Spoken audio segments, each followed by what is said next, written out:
Hey, what's up, Street Dogs? Eric Kim. So, the thought that comes to mind is, do you love yourself? So to me, this is actually kind of a funny idea and question because honestly, I think in modern day life, I don't think anyone loves themselves. And I'm egotistical enough to say that I, Eric Kim, love myself, right? And I don't know, I think we should all strive to love ourselves a little bit more. So let me share what I think. So, all right, let's assume this is your only life. You know, you don't got any other life but this.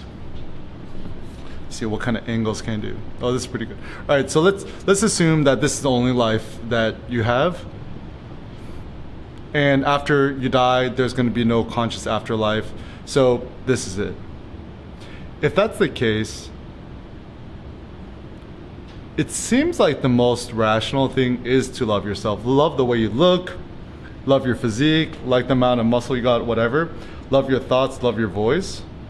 Why would you hate yourself? It seems kind of stupid to hate yourself. And this is my thought about modern day consumerism, capitalism. It trains you to hate yourself, and it tries to convince you that you will love yourself more if you just buy X, Y, and Z, is my thought. And you know, this is all about the $1 trillion fashion industry, right? And kind of almost everything else in life. So to me, this is a very important insight because I think the more we strive to love ourselves, the happier everyone's gonna be. So first and foremost, I think it's really important to love your body. And I think it kind of goes beyond just like, oh, you know, just love yourself, love your body, whatever.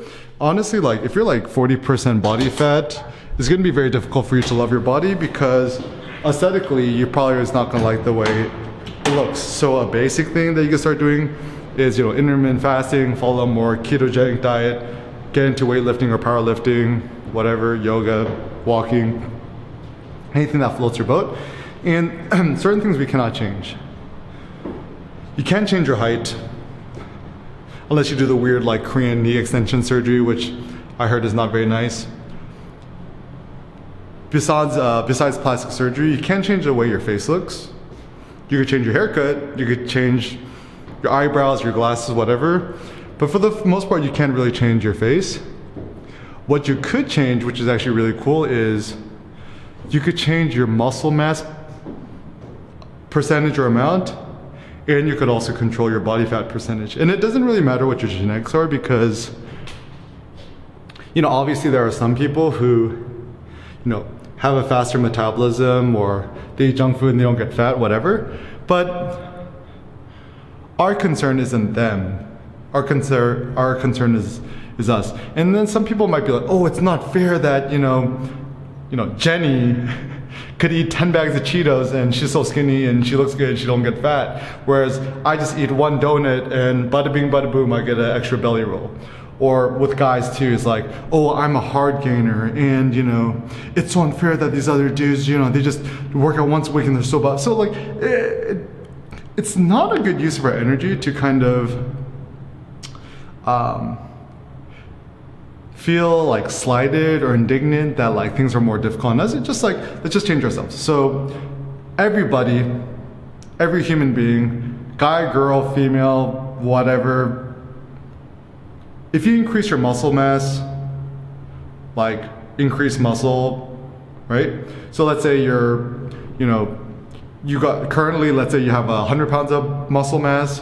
If you're 120, 130, 140, 150 pounds of muscle mass, you're gonna look and you're gonna feel better about yourself and you're gonna like the way you look in the mirror and also decrease your body fat percentage. And for me, I found the easiest way to do this, intermittent fasting, don't eat breakfast or lunch and just eat a massive dinner of mostly meat, you know, leafy greens, so like broccoli, kale, not even broccoli, kale, collard greens or like kimchi or whatever, and just abstain from sugar, alcohol, you know, beer, whatever it may be.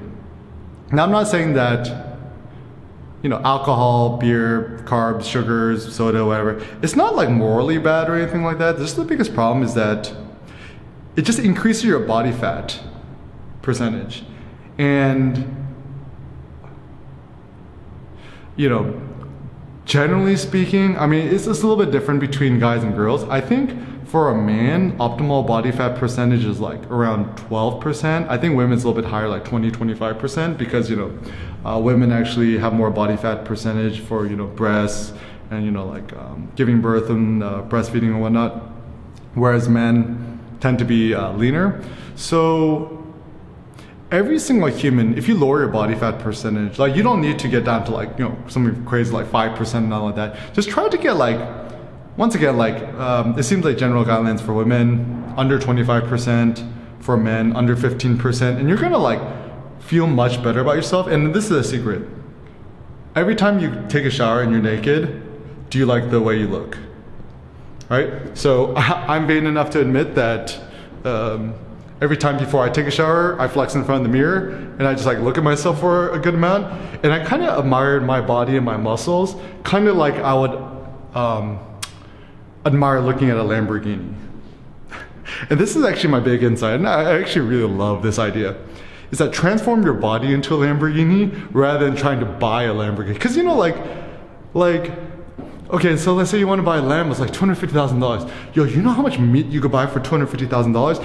And can you also realize, with $250,000, you don't even got to work for a year or two. Or, I mean, depending on where you live.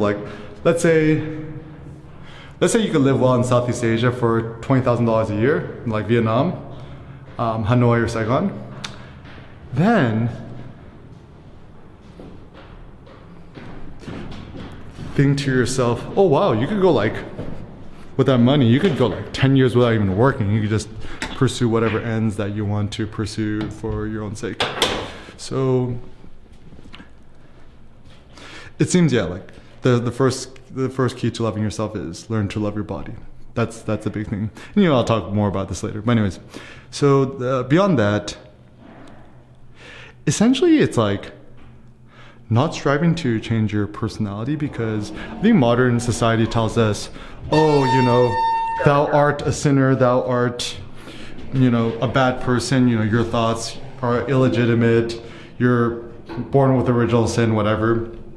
For my fellow Catholics out there, we all know that guilt mentality. But anyways, so I think it also means to love your personality. It means to not want to change your personality to something you're not, but at the same time, not forcing you to be the same consistent person either. Is that knowing that your personality is perfect and beautiful the way it is. And it seems like the best goal in life is actually for you to continue to augment your own personality to the maximum. And so even for me, a lot of people have criticized me in the past. Oh, Eric, you're so random, you curse a lot, you talk like this, and you go off on tangents, blah blah. I'm like, yo, that's just my personality. I'm like, why are you trying to change me into being something I'm not? And the only time in life when I actually get really angry is when people try to censor me, or people tell me do this or don't do that, and they try to stop me being me. I could almost tolerate everything else, but that's generally one thing that I really cannot tolerate well. And so know that you're perfect the way you are, and there's nothing really you gotta change about your personality. And even if you try to change your personality, you probably would fail. You can't change your personality. It's once again, it's like going to a lion and forcing him to become a vegan. He's like, yo, lion, this whole meat eating thing is bad for you. You're gonna get cancer. It's not good for the environment. Here's some delicious kale and quinoa. Go to town. The lion will be like, you're insane. So yeah, learn to love your personality, learn to love your body, learn to love your mind, and also learn to love the work that you do. And I mean, this is tricky too, because I think part of it is a mindset thing, but I think that's a little bit weak. Honestly, there are some things that you like and you don't like, and I don't think the point of life is to discover gratitude in things you don't like. I think the goal is to change your life, change your circumstance until you discover something that's best for you or optimal for you. So it seems like those are the big three things, guys. The first thing is your body, second thing is your mind, your personality, and the third thing is your work. So I'll talk a little bit more about this in the future, but for now, learn to love yourself, because you're only you, there's only one of you out there, and you're the best.